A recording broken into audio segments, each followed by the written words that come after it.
Nah, war session saat ini sebenarnya kurang lebih sama prinsipnya. Ada perlambatan ekonomi atau bahkan kontraksi ekonomi, kemungkinan 2 kuartal berturut-turut yang kemungkinan bisa kita hadapi ke depan. Tetapi yang membedakan adalah inflasi. Jadi inflasinya malah meningkat gitu.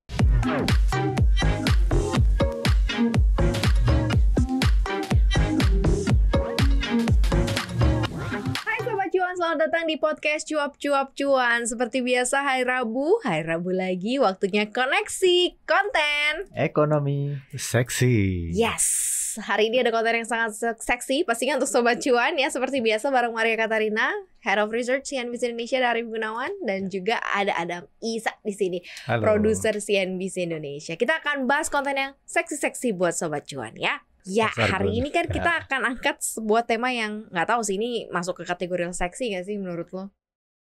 Sekarang kayaknya ini seksi banget sih, dan bisa berpengaruh ke semua orang ya, bukan hanya di Indonesia tapi juga pengaruhnya ke global juga ya. Berarti Sobat Cuan yang dengar ini harus aware ya, harus tahu dan paham ya. Nah Mas Argun, ada artikel di cnbcindonesia.com yang bilang bukan lagi resesi yang akan kita hadapi begitu ya, tapi war stations gitu ya. Berarti kan kalau war kan bahasa Inggrisnya perang tuh. Berarti ada side effect yang cukup parah banget di perang antara Rusia dan Ukraina, karena hanya dua negara ini yang memang lagi berseteru dan cukup mengguncang global secara global ya. Nah, tapi apa sih sebenarnya war station itu yang perlu Sobat Cuan ini tahu? Ya, jadi pada intinya gini, ini resesi, the other recession gitu. Resesi itu apa? Itu ketika pertumbuhan ekonomi itu tidak terjadi, melainkan malah sebaliknya yang terjadi nih, terjadi perlambatan. Jadi kalau kita bicara ekonomi misalnya nilainya Rp500 taruhlah ya di Indonesia tahun lalu, kemudian tahun ini nilainya turun hanya 450. Maka tidak terjadi pertumbuhan ekonomi, melainkan terjadi kontraksi ekonomi. Dan kalau kontraksi ekonomi ini terjadi dalam 2 kuartal berturut-turut, maka secara teknis sebuah negara sudah resesi. Gitu. Tanda-tandanya resesi yaitu pengangguran meningkat, kemudian pertumbuhan ekonomi tadi itu melambat atau bahkan kontraksi, kemudian inflasi juga tidak terjadi, menurun gitu, bahkan bisa jadi terjadi deflasi. Harga-harga barang turun karena orang nggak pada beli gitu ya, makanya nggak laku, harga barangnya akhirnya pada turun. Nah, war session saat ini sebenarnya kurang lebih sama prinsipnya. Ada perlambatan ekonomi atau bahkan kontraksi ekonomi, kemungkinan 2 kuartal berturut-turut yang kemungkinan bisa kita hadapi ke depan. Tetapi yang membedakan adalah inflasi. Jadi inflasinya malah meningkat gitu. Nah, kenapa inflasi meningkat? Pasti ada penyebabnya, dan penyebabnya bukan dari demand gitu. Karena kalau demandnya, jadi nggak ada ngaruh ke pertumbuhan ekonomi berarti ya? Iya, pertumbuhan ekonominya secara fundamental mestinya baik-baik saja. Demand masyarakat mestinya baik-baik saja. Tidak ada problem dari sisi growth penyerapan tenaga kerja. Tetapi ada supply shock. Jadi shocknya ini supply-nya yang terganggu. Kalau supply terganggu, maka inflasi meningkat, dan kemudian harga-harga barang yang meningkat itu menekan daya beli masyarakat. Ya, lama-lama kalau itu berlarut-larut, resesi juga akhirnya. Ya, gue udah ngerasain itu tuh. Yang udah kita rasakan kayak ini ya, harga-harga pangan itu udah mulai tinggi semua. Apalagi Ramadan juga di Indonesia kan sekarang. Ini udah masuk kah Indonesia, maksudnya dalam tanda kutip ke war sessions itu? Karena kan tinggal dilihat dari angka inflasinya dong. Berarti nanti rapot inflasinya yang menyatakan bahwa memang ini sudah war, atau ada nggak patokan berapa nanti inflasi, ketika kita inflasi berapakah bahwa Indonesia sudah war session, atau kayak gimana nih? Semacam bisa dibilang kontributor utama ya inflasi ini. Dan ciri-cirinya adalah ketika inflasinya tinggi dan pertumbuhan ekonominya ya tertekan, dan di sisi lain penyerapan pengangguran itu tidak terjalan optimal gitu. Jadi istilahnya itu stagflation. Jadi inflasinya terjadi meningkat, sementara penyerapan pengangguran itu stagnan. Jadi orang-orang bisa double digit dong kalau stagflasi kan? Iya, stagflation double digit, minimal 10% itu minimal. Nah, Indonesia sekarang kan belum, kemarin inflasi 3% kalau salah ya. Masih di 3% Indonesia. Jadi sudah agak masih tinggi malah di Amerika ya. Iya, baru muncul beritanya kan kemarin. Itu 8,5%. 8%-an Amerika. Eropa juga udah mulai menyusul tuh tinggi. Benar, jam 1 kalau nggak salah pengumuman inflasi Uni Eropa. Nah, kenapa ini terjadi? Kalau bicara resesi kan, resesi udah kita alami tuh pandemi. Jadi kita udah berpengalaman gitu soal resesi, udah pernah mengalami, dan ya memang ada sebagian saudara-saudara kita yang tertekan kehidupannya, tapi overall ekonomi masih bertahan gitu ya. Sekarang pemulihan. Tapi sayangnya ketika pemulihan pandemi sudah berlangsung, resesi sudah kita tinggalkan, ada resesi tambahan gara-gara perang Ukraina dan Rusia ini gitu. Ini kayak sudah jatuh tertimpa tangga gitu ya. Jatuh tertimpa tangga 2 kali. Berarti kalau sekarang positioning Indonesia menurut lo kategorinya apa? Walaupun kan memang indikasinya belum kesana, belum ke stagflasi. Tapi kan negara-negara yang mungkin ada apa ya keterkaitan kerjasama atau apa, tingkat inflasinya udah lumayan tinggi kan, berarti side effect-nya lumayan bisa parah juga dong ke Indonesia. Ya, jadi yang pertama kena stagflation dan kemungkinan war recession itu adalah Amerika dan Uni Eropa. Jadi kemarin CNBC itu artikelnya dia ngomongin soal Amerika. Jadi dia perkirakan Amerika akan menghadapi war recession. Inflasi 8,5%, kalau berlanjut sampai 10%, gitu. Sementara penganggurannya stuck, ya selanjutnya terjadi resesi 2 kali berturut-turut, ya sudah. Itu resesi yang akan menimpa Amerika Serikat. Di Indonesia kita mungkin belum sampai ke sana. Tetapi imbasnya itu juga kita rasakan gitu. Bahkan belum resesi aja kita udah ngerasain kan. Harga-harga udah tinggi tadi, harga minyak, harga itu gula. Resesi buat para ibu-ibu di rumah. Sobat Cuan yang mendengar ya, resesi di rumah tangga ini gawat karena gajinya naik, betul. Harga barang-barang naik. Semuanya naik. Betul. Jadi ada semacam guyonan lah ya. Apa perbedaan antara depression dan recession. Jadi kalau recession itu kita melihat tetangga kita nggak bekerja, kesulitan hidupnya. Setelah kalau depression, kita sendiri ikutan nggak kerja dan hidup kita susah. Jadi recession make it depression gitu. Iya. Karena ada istilah itu Great Depression untuk menggambarkan situasi tahun 1930. Gitu. Jadi ya memang efeknya sudah terasa di Indonesia. Belum resesi pun sudah terasa. Karena ya Rusia ini kan pemasok energi ya, Mas Adam. Bisa kita termasuk konsumen minyak dunia terbesar, juga importir. Produsen minyak terbesar ketiga di dunia kalau nggak salah, termasuk untuk gasnya sendiri kan Uni Eropa itu kan menggunakan gasnya Rusia selama ini kan sebagai eksportir terbesar untuk Uni Eropa. Rusia juga pasti akan nanti itu akan berpengaruh kan, apalagi beberapa bulan ke depan ada sanksi yang akan diterapkan oleh Uni Eropa dan Amerika juga untuk menyetop ekspor harga-harga menyetop komoditas batu bara, gas alamnya dari Rusia itu di stop gitu sebagai sanksi kan. Jadi memang all over the world ini memang menunggu end up akhir dari Rusia dan Ukraina ya, kalau kita kaitkan ke war station ini ya. Tapi kalau dari lo sendiri, Mas, lo ngelihat akan cukup berlarut-larut nggak sih nih perang ini? Sebenarnya sih ini kalau kita lihat kayak ada faktor kepentingan ya antara dua negara adidaya kan. Walaupun di sini mungkin pemicunya adalah satu negara yang ya, hitungannya cukup kecil dibandingkan dengan Rusia dan Amerika kan, yaitu Ukraina. Tapi kan yang berperan di dalamnya adalah Rusia dan Amerika gitu kan. Ini antara dua negara ini aja kira-kira yang mana yang mau mengalah gitu kan. Pada saat ini kan yang ada di atas angin kayaknya Amerika karena dia bekerja sama dengan NATO dan Eropa untuk memberikan berbagai macam sanksi ke Rusia gitu kan, membatasi segala macam. Tapi ternyata Rusia kan tidak tinggal diam aja. Dia juga memberikan kayak semacam balasan. Beberapa komoditas yang Rusia sebagai produsennya diminta negara-negara lain tuh membayar dengan mata uang Rusia sendiri dengan rubel gitu. Nah, tapi kita lihat nanti ketika sudah diberikan sanksi, tidak boleh lagi keluar komoditas-komoditas yang berasal dari Rusia. Apakah Rusia akan mengalah atau malah mungkin negara-negara lain yang menikmati sumber daya alamnya Rusia itu yang harus mengimpor dari Rusia itu akan malah semakin kesulitan gitu kan, karena harga komoditas pasti akan tinggi. Sementara produsennya tidak boleh menjual barangnya ke negara-negara lain seperti Eropa, tidak akan bisa menikmati gasnya Rusia kan. Kemudian negara-negara lain yang mengimpor minyak dari Rusia juga tidak bisa menikmati. Dari mana lagi sumbernya gitu kan? Apakah hanya dari Arab Saudi gitu kan? Itu kan pasti akan membuat harga-harga bergejolak, terutama komoditas minyak dan gas alam gitu kan. Menjawab kondisi ini lo ngeliatnya kayak gimana, Mas Argun? Artinya Rusia udah dikasih banyak sanksi nih. Apakah dia akan mengalah atau justru dia akan melakukan tindakan yang lain gitu ya, sehingga nanti membuat susah nih negara-negara yang memberikan sanksi ini, karena sampai sekarang kayaknya mau disanksi kayak apa dia tetap aja kekeh gitu kan. Bertahan gitu. Yang lain mungkin walaupun udah katanya udah ada diprediksi nanti inflasinya bisa ke berapa tuh? 30. Rusia itu kan kayak bodo amat gitu, dia mah terserah gitu mau ngomong apa. Ini tapi yang lo lihat akan kayak gimana? Kalau tadi kan dibilang ada konflik kepentingan, Mas Adam bilang berarti kan akan panjang. Panjang pasti. kita harus kalau perang frontal itu kemungkinan lebih cepat selesai.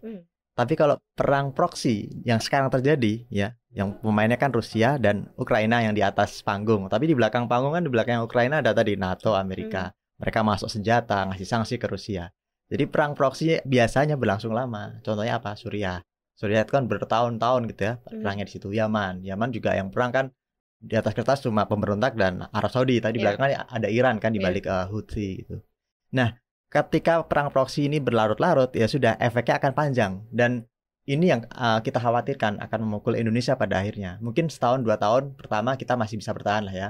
Mungkin kita bisa mengalihkan misalnya pasokan apa yang terganggu, gandum misalnya. Gandum di sana kita nggak bisa dapetin lagi dari Ukraina, kita bisa cari dari tambahan dari Australia mungkin, dari Argentina dan lain-lain, di Brazil dan lain-lain.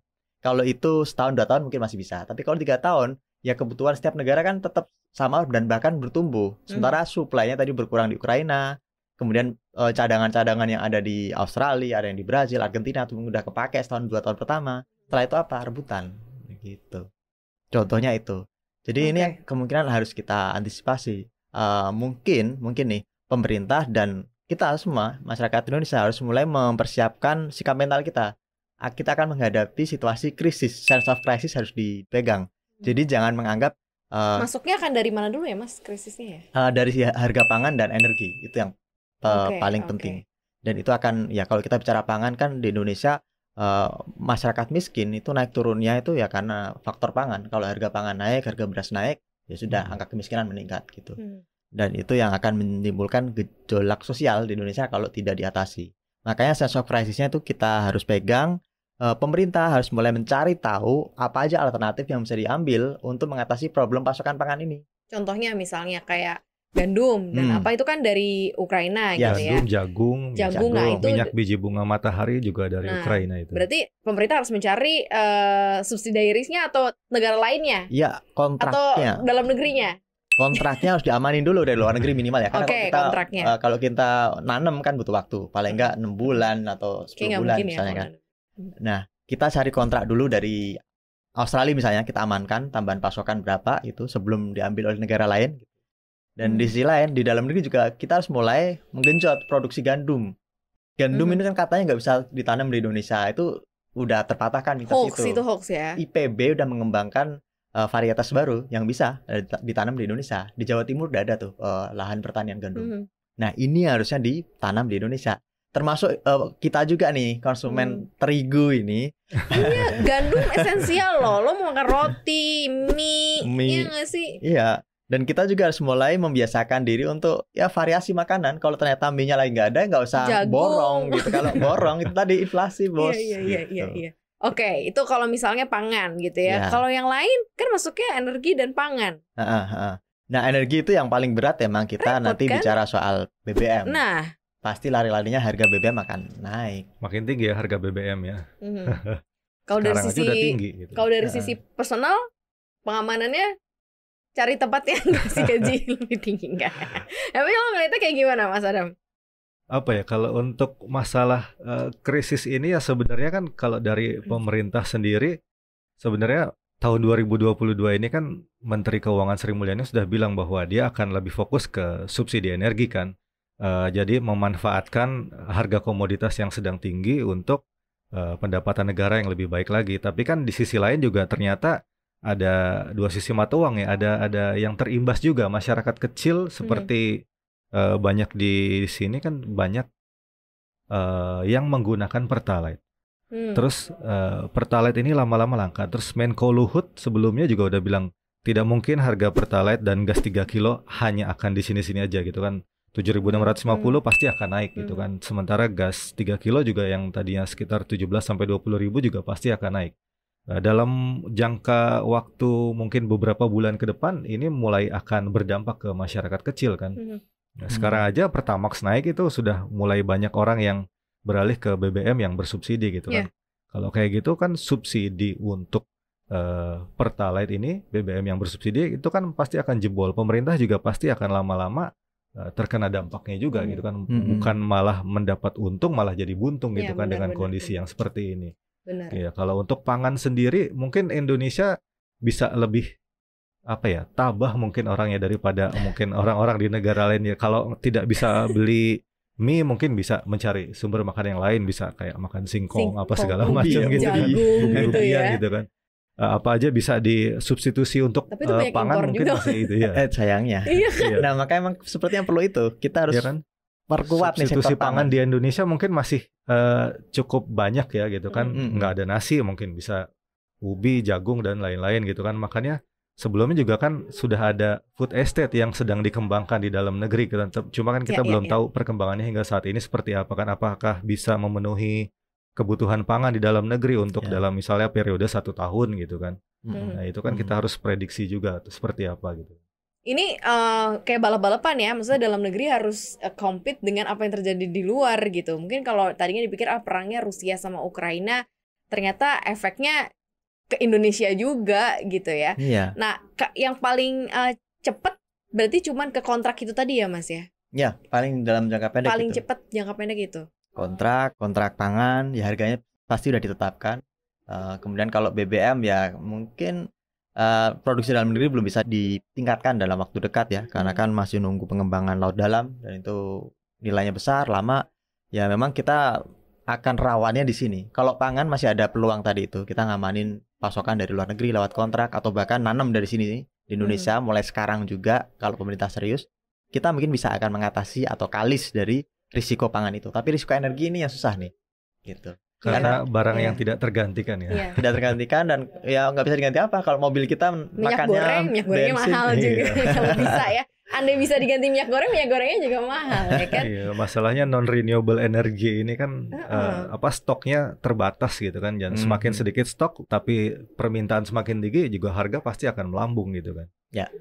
Jadi tingkat awareness-nya Sobat Cuan tuh harus mulai ditingkatkan lagi sekarang ya. Maksudnya kehati-hatian, terus kepedulian, kesadaran alert gitu terhadap lingkungan. Jangan kayak ngerasa bahwa itu nggak akan ngaruh ke Indonesia, tapi ternyata ngaruhnya besar. Akan ada kelangkaan, krisis energi, kemudian pangan kalau ini berlarut-larut. Jadi seruan untuk damainya bukan cuma seruan doang, tapi emang ini berdampak ke hajat hidup orang banyak gitu loh. Dan terutama juga ke kita sebagai konsumen akhir ya kan, udah PPN naik, ini harga-harganya naik, semuanya naik. Coba gaji kita tolong dinaikkan. Ya, mumpung kita belum war session nih, makanya Sobat Cuan harus meningkatkan dana-dana siaga itu. Benar. Dana-dana darurat penting. Dana darurat mulai dipupuk gitu, karena kan mungkin 1-2 tahun ke depan kondisi memburuk. Ya kita lihat pantau aja lah, kalau Ukraina udah selesai, ya alhamdulillah gitu. Tapi kalau lama ya khawatirnya efeknya berlarut-larut itu tadi, dan kita harus nyiapin dana darurat. Siapa tahu nanti ada kenaikan harga LPG sekarang udah naik kalau nggak salah. LPG yang 3 kilo? 12 kilo. Oh 12 kilo, 3 kilo kayaknya ngamuk semua. Iya. Waktu dekat sepertinya yang 3 kilo kayaknya juga akan direvisi ya. Karena sama sudah berapa tahun ya? itu kan sudah nggak naik kan sama dengan Pertalite juga. Ada banyak mekanisme yang harus dilakukan oleh bangsa dan negara kita ya. Jadi ya kuat-kuatan lah Sobat Cuan. Artinya kuat bertahan juga begitu ya. Untuk menghadapi situasi pandemi. Habis itu apakah resesi ataukah war sessions gitu ya. Resesi akibat perang. Ya, kita doakan yang terbaik sama-sama. Ya Sobat Cuannya semangat. Terima kasih Sobat Cuan udah dengerin Koneksi hari ini. Jangan lupa untuk dengerin podcast kita lainnya. Yang ada di mana aja Mas Adam? Ada di Spotify, kemudian ada di Apple Podcast dan juga Google Podcast. Satu lagi ada di Anchor. Di situ banyak konten-konten menarik kita lainnya. Kece deh pokoknya ya. Dan jangan lupa untuk follow akun Instagram kita di @cuap_cuan dan subscribe YouTube channel kita ya. Jangan lupa di cuap-cuap cuan, di like, di share dan juga di komen. Dan jangan lupa Sobat Cuan, cuap-cuap cuan juga ada di CNBC Indonesia TV. Di all platform semuanya buat kasih informasi ke Sobat Cuan kan. Keren kan? Terima kasih Sobat Cuan. Terus sehat-sehat, lancar-lancar puasanya ya. Maria Katarina pamit. Argun pamit. Ada Misa pamit. Bye Sobat Cuan. Bye.